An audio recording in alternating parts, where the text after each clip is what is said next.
আসসালামু আলাইকুম। আমি doctor Mohammad Rafiqur Rahman, senior consultant শিশু, ঢাকা মেডিকেল কলেজ হাসপাতাল। আমি আজকে আপনাদেরকে ডেঙ্গু সম্পর্কে সংক্ষিপ্ত আকারে কয়েকটি কথা বলবো। এখন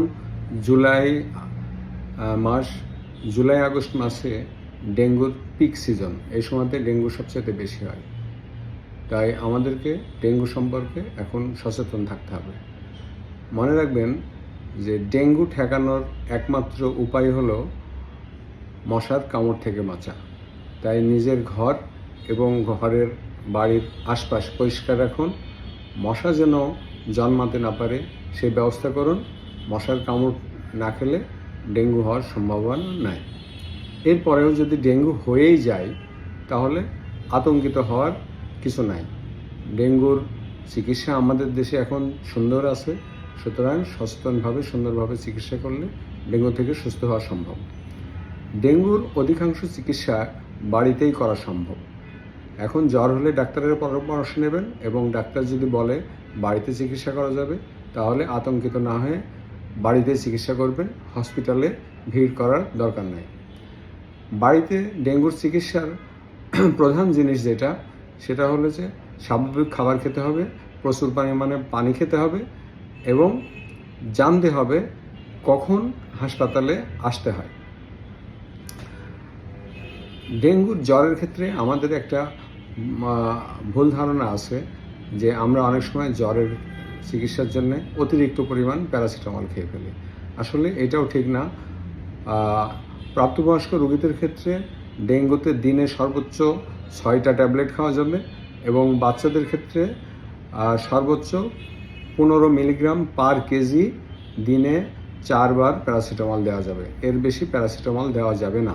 এই পরিমাণ প্যারাসিটামল দেওয়ার পরেও যদি জ্বর থাকে সেক্ষেত্রে আমরা পানি দিয়ে গা হাত পা মুছিয়ে দেবো এবং কিছুটা জ্বর সহ্য করতে হবে। অতিরিক্ত জ্বর কমানোর জন্য অতিরিক্ত প্যারাসিটামল দেওয়া যাবে না। এবার আসেন আমাদেরকে কখন হাসপাতালে যেতে হবে।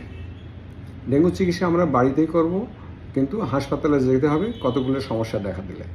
যেমন বাচ্চার কন্ডিশন যদি আগে চেয়ে খারাপ হয়ে যায়, বাচ্চা মুখে কিছুই যদি না খেতে পারে, বাচ্চা খুব রেস্টলেস ইরিটেবল হয়, বাচ্চার পেটে যদি অনেক ব্যথা হয়, বাচ্চা যদি কোথাও রক্তক্ষরণ হয়, সেটা চোখের মধ্যে হোক, চামড়ায় হোক, নাক দিয়ে হোক, দাঁতের গোড়া দিয়ে হোক, বা প্রস্রাবের সাথে পায়খানার সাথে বা কালো পায়খানা হোক, অথবা প্রাপ্তবয়স্ক মহিলাদের ক্ষেত্রে যদি মাসিক অতিরিক্ত হয় সেক্ষেত্রে, এছাড়াও যদি প্রস্রাব কমে যায়, দিনে 3-4 বারের কম যদি প্রস্রাব হয়, বাচ্চার যদি হাত পা ঠান্ডা হয়ে যায় এবং যদি খুব অধিক পরিমাণ শ্বাসকষ্ট হয়, তখন আমরা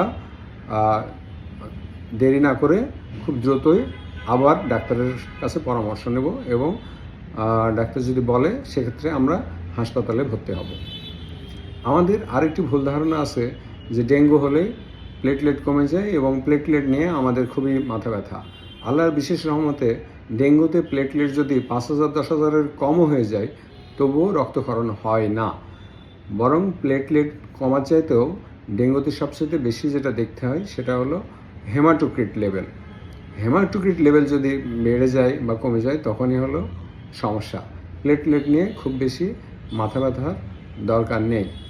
তো আসুন আমরা সচেতন থাকি, মশার কামড় থেকে বিরত থাকার জন্য আমরা চেষ্টা করি, মশারি দিয়ে ঘুমাই, বাড়ির আশপাশ পরিষ্কার রাখি এবং ডেঙ্গু হলেও আতঙ্কিত না হয়ে আমরা চিকিৎসকের পরামর্শ নিয়ে আমরা পরামর্শ অনুযায়ী চিকিৎসা করি। ধন্যবাদ সবাইকে। আসসালামু আলাইকুম।